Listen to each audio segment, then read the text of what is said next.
Gazans returning through Rafah crossing described checks by Palestinian militia.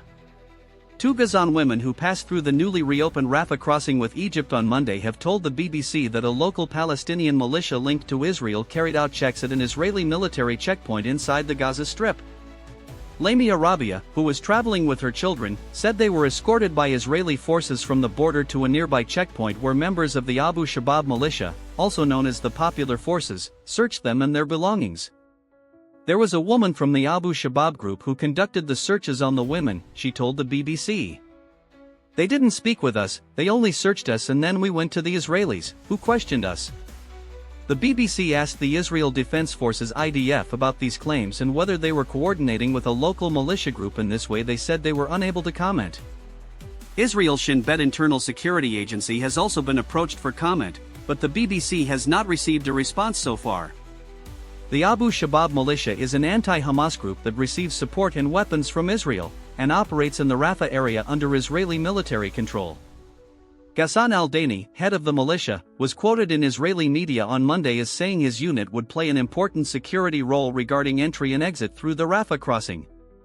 Asked how they could be sure the checks were carried out by Abu Shabab, one of the women the BBC spoke to said they had introduced themselves.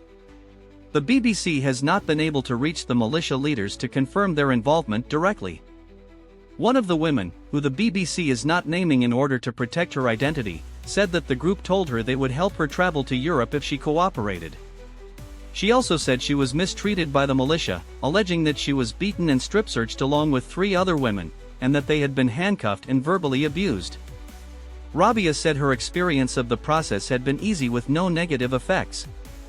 The European Union, which has monitors at the crossing to check people who are leaving, is reportedly considering whether to escort new arrivals to the Israeli checkpoint, after reports of harsh treatment there. Both the women the BBC spoke to also said that EU officials working with Palestinians inside the Rafah crossing had confiscated a wide variety of their belongings. They took perfumes, accessories, makeup, cigarettes, headphones, everything. They didn't leave anything with us, one woman told the BBC. The Europeans took from us anything that was liquid, like a cough syrup, said Rabia. They also took from us perfumes and makeup, as well as phones and power banks. Any toy with a remote control was taken. Rabia said there was also a limit on the amount of money each person could carry into Gaza, set at $600-438. Anouar El Anouni, EU spokesman for foreign affairs, said EU border assistance mission to Rafah personnel were present at the crossing only to monitor the Palestinian-run operations there, and were not confiscating any items. The list of items that are authorized to enter into Gaza is part of the overall agreement process between the Israelis, Egyptians, and the Palestinians, she said, adding any unauthorized items would be confiscated by Palestinian officials. 50 patients were due to return to Gaza through Rafah on Monday after completing treatment in Egypt.